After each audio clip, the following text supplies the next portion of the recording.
A few years ago, a friend of mine gave me a Camel snus to try. I had tried dip before, once or twice, which gave me such a buzz that I puked. So I was nervous, but he told me that they weren't nearly as strong. I tried one, and it gave me a slight buzz that wasn't over the top. A few months later, I was working on a construction site, and all of the workers were dipping, and I was just standing around as an inspector, so I decided to try the snus again, just for something to do. I did the snus for about 3 months, and quit without any problems whatsoever. A couple years later, about a year ago, I decided to use it again, because I was getting busy at work, and again, just something to do. I am a design engineer, desk job. I did the snus for about 8 months, and got to the point where I was practically chaining them back to back all day long, especially at work, about 15 to 20 pouches a day, or a little over a can a day. Over the past July 4th weekend, 9 weeks ago, I drank fairly heavily and wasn't feeling great, so I decided to stop using the snus. I had quit no problem before, and all I knew about nicotine withdrawal was that you can get a bad headache for a few days or whatever. Plus the snus gave me such a little buzz, I figured there wasn't much nicotine in them. Boy, was I wrong. After a couple days of not being able to sleep at all, there was a tingly feeling over my entire body, anxiety, including a panic attack that lasted all night, and a very bad lightheaded feeling. I went to the emergency room.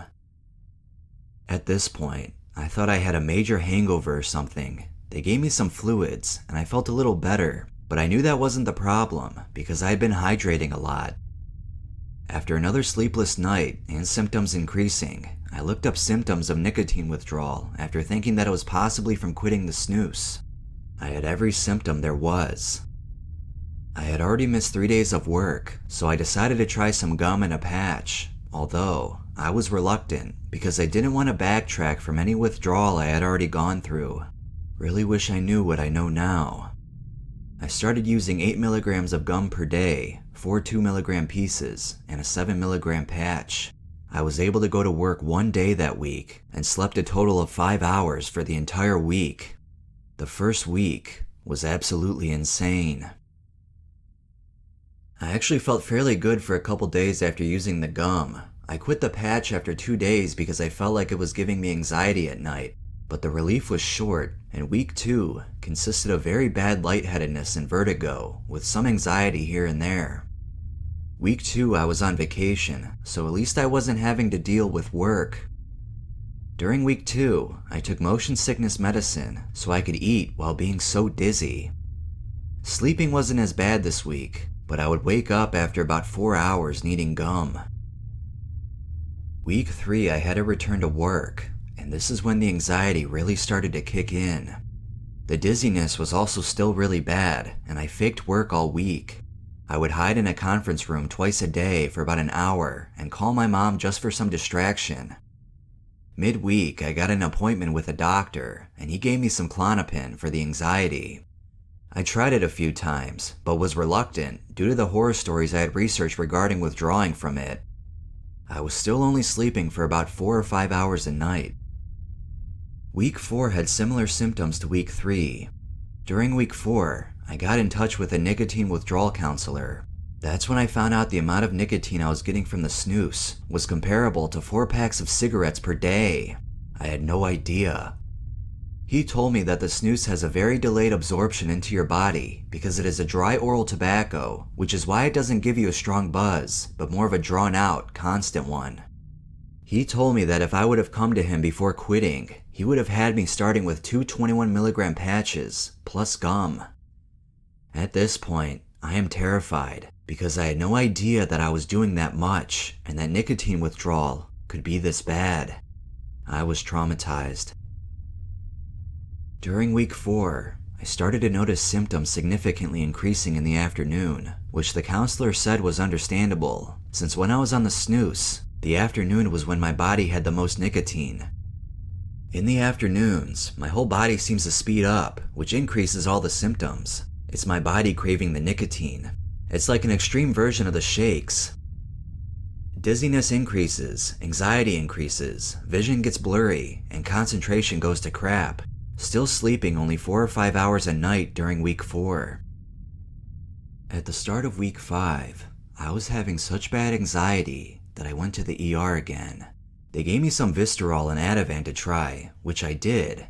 I decided I was going to take a Withdrawal, 25 milligrams in the morning, 1 milligram of Ativan in the afternoon, and 1 milligram of Ativan at night before bed. Although still dizzy, I felt pretty good that week, obviously with the meds. I could actually handle work and was starting to eat normal. I hadn't been eating much because anxiety makes me feel sick. I also started to sleep my normal 8 hours. Sometimes I am up and down for the last couple. The doctor also gave me some Wellbutrin to try, but I took it for 2 days over that next weekend, and the amphetamine boost it gave me increased the anxiety, so I stopped taking it. In week 6, my body started to get used to the Ativan because I started to not feel great in the mornings when I had no Ativan in me. So I cut out the Withdrawal and started taking 0.5 milligrams of Ativan at night and in the morning, and 1 milligram in the afternoon. That week, the afternoon rush and dizziness was minimal most days. The whole process has had a lot of ups and downs. I have really good days sometimes, and really bad days other times. Week 7, I'm getting worried about getting hooked on the Ativan, so I decided to start tapering off. I took all 3 doses to 0.5 milligrams. I had full-blown anxiety attacks on the 2nd and 3rd day, in the morning after waking up, after dropping the Ativan. The dizziness also increased. Week 8, I dropped the Ativan another 0.5 milligrams, 0.5 in the morning, and 0.5 in the early afternoon. I had one bad afternoon rush the day after dropping the Ativan. I went 3 days like this, but was extremely dizzy every morning, and decided that it was probably because I was doing a whole milligram by noon every day, and then having nothing until I woke up. I needed something to keep a little in me more consistently, so I added back in 0.25 milligrams at night. This did the trick. At this point, I also decided to slow down the taper to 0.25 milligrams per week. Week 9, currently, I have maintained the same Ativan schedule because I feel like I've been messing with it too much. I will drop to 0.25 milligrams this coming weekend. Although it's slow as heck, my symptoms do seem to be getting better. My dizziness definitely seems to be going away. I get fairly dizzy if I go for a long walk and when I first wake up, but during the day, it is minimal and sometimes I don't even notice it. The afternoon rush has seemed to weaken since I can withstand it more, although sometimes I do have a bad day. Currently, the afternoon rush consists of a tense, agitated feeling and some blurred vision. The whole process has been absolute hell. I had no idea how much nicotine I was doing, and I had no idea nicotine withdrawal can be this crazy. These blogs are helpful to know that others have had these issues because most people I talk to just don't understand. I've never had an issue with anxiety at all. In fact, I slept the entire night before defending my master's thesis. But nicotine withdrawal sucks. Anxiety just pops out of nowhere, makes your heart pound, and freaks you out, which adds to it.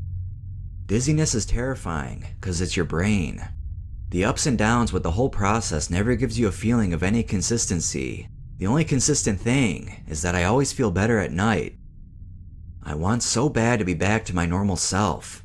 I haven't had a drink with caffeine or alcohol since this all started. I haven't been able to go out normally with my friends. Although, the last few weeks, I've at least been able to go see movies and do more relaxing things.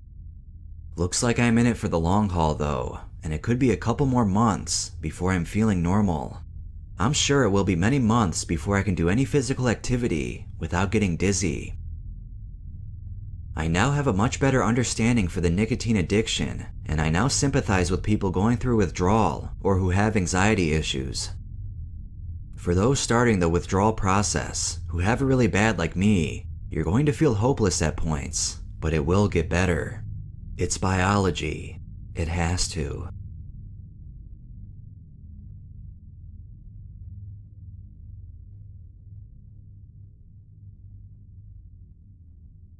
If there's anything I don't like about marijuana, it's that smoking or dipping when you're high is so incorrigible, but it's all my fault. There is not an excuse. I actually started off by dipping Grizzly, Kodiak, Skoal, and Copenhagen, I guess I just like variety. I went pretty crazy over that shit during the summer. I don't regret trying it or even buying it once in a while. I actually might even recommend trying dipping tobacco. You'd be surprised. Dip is quite diverse. I ended up discovering the social aspect of smoking and somehow ended up switching to cigarettes. Not to mention, cigarettes are at least acceptable in our culture, whereas dip is somehow looked at as the drug that will inevitably destroy your social reputation if someone sees you doing it. I usually smoked American spirits, but occasionally, I could be seen with something like Bally Shag or Top. Amazingly, I got hooked on nicotine by cigarettes, and not dip.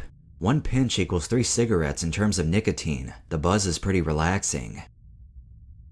I now smoke about a pack a day. I don't at all dislike to smoke, and my first cigarette of the day is quite righteous, I must admit. But I hate being addicted to this shit. I can't concentrate in class without having had my fucking fix prior. Worst of all, I have to make sure I have my nicotine, which means it deters a lot of money from weed, food, etc. Not to mention that I really don't even have the money to buy any drugs, and yet I do.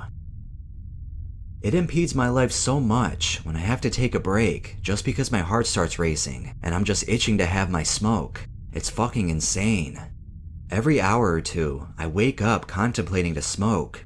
I wake up coughing brown shit every goddamn morning. My poor girlfriend puts up with it so much. Not to mention my fucking manic mood swings when I have no smokes or money.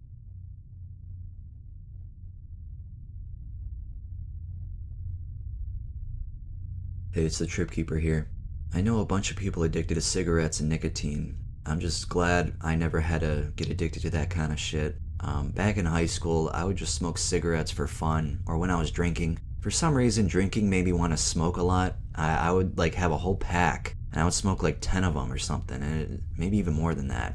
And I would feel like shit the next day. The smoke would still be in my mouth, the alcohol would be in my mouth. It's like, it was just so gross. And I never really cared for it. I mean, I had a vape for a while, but there was one time where I just got an extreme headache and nausea, and I was like, this just feels like shit. So I just put it away and never went back to it. I'm just glad I didn't have to deal with anything these people are dealing with. And if you're dealing with this right now, I feel you. Like, I may have not gone through nicotine withdrawal, but I've gone through other withdrawals with other drugs. So yeah, I know how you're feeling, but I think nicotine might be one of the worst though. That and alcohol. Or, well, can't forget heroin. It's one of the worst, let's just say that. Alright. I'm sure heroin is probably definitely the top up there, but don't want to dismiss that or anything, because that's definitely the worst. But, yeah, kind of rambling here, but, like this video if you're enjoying it so far. Comment down below any horror withdrawal stories you have, and also subscribe if you haven't already. And turn on that notification bell so you don't miss any new upload. Alright, let's move on to this next story.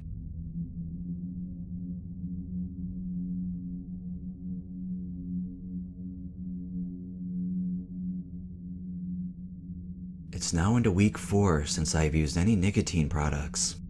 I'm checking in because over the last 5 to 6 weeks, searching through Reddit posts has been one of the ways I've coped with what has been the worst psychological withdrawal symptoms I have ever experienced. In the last 6 months or so, I wasn't smoking many cigarettes day to day, but I had begun a habit of using rogue nicotine pouches. I rationalize using them by saying that nicotine is not really the problem, tobacco is. Well, over time, I increased the strength from 3 milligrams to 6 milligram pouches and began doubling up a lip. I didn't use every day necessarily, but it got to a point where I was experiencing pretty heavy brain fog, which I knew was from the nicotine, as it was something I had experienced before when trying to quit smoking. I had a crippling panic attack one night, which actually set in just before smoking a cigarette and with the first couple puffs. It was a pretty rough night, and the next day, I was pretty shell-shocked.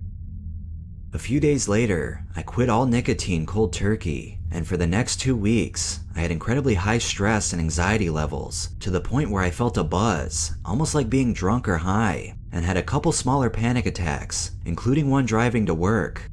Yeah, that was fun. Today marks 2 weeks since the daily buzz of stress and anxiety started to subside. Basically, my whole nervous system had been thrown into a deep freeze after the initial attack, and my sense of taste, smell, and my appetite all diminished, as well as the associated signals such as hunger pains. My mood went downhill, and I'm still dealing with a general lack of motivation and down mood that is known to accompany the depressive cycle of cessation from nicotine, but it feels like the systems are coming back online. I have had fewer tough days recently, and it feels like my body is slowly returning to normal. I never thought of missing the feeling of soreness after a workout or the excitement and buzz of watching a basketball game, but getting a bit of it here and there recently has been a welcome change. I wanted to share this for a couple of reasons. I know that some people have probably experienced something similar to this. Some have had much worse physiological symptoms, but not psychological, and some are into day 10 right now, wondering why everyone thinks it's so hard to quit nicotine products. My point is just to share my experience so that if someone else comes across this, they can know they aren't the only one. I have not sought counseling or tried to explain all this to my family members because it felt like it would be too hard to communicate in such a way that they understood what was going on without worrying too much about me. There is also the practicality of it. I have already way overdone it compared to a normal Reddit post length, and I have only given the basic outline. Imagine explaining the hours of research into dopamine, brain chemistry, withdrawal timelines, coping mechanisms, etc. It's a lot, and I'm still coming to an understanding of everything as I move through it. To those thinking of quitting, if this scared you, don't be discouraged, as your journey probably won't be as hard. I quit several times before, and it wasn't. For those who are going through hell, or think that is what's coming, you can definitely do it, and things get better. It seems more prolonged and severe in the moment, but once the storm begins to clear, things come back into focus and calm.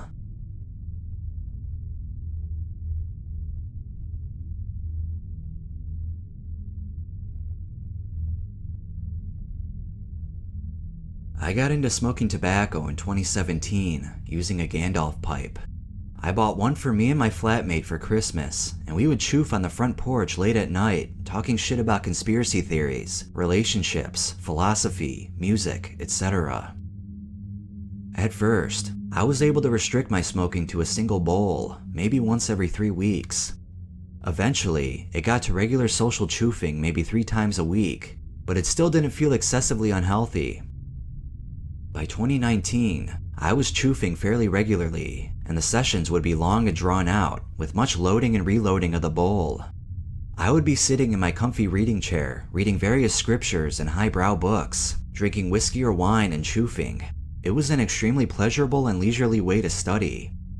Sometime during 2019, I discovered menthol tobacco, and oh boy, was it nice. 2020, coronavirus hit. I had to move house. I have ADHD and was using Dexies all the time. I ran out of Dexies and simply could not focus on my master's work at all. The only thing I could fall back on was coffee and tobacco, and so I did. I choofed non-stop while attempting to study. By this point, I would experience severe cravings for tobacco, and the moment I ran out, I would go to the servo around the corner and buy more immediately. I was aware of the fact that I was getting hooked, but I decided that I was okay with that for the time being. There are a lot of twists and turns in the story, but to cut to the chase, it's now at the point where I'm fueling my studies with a combination of caffeine via coffee, green or black tea, and energy drinks, Ritalin, and nicotine via Nicorette 4mg gum.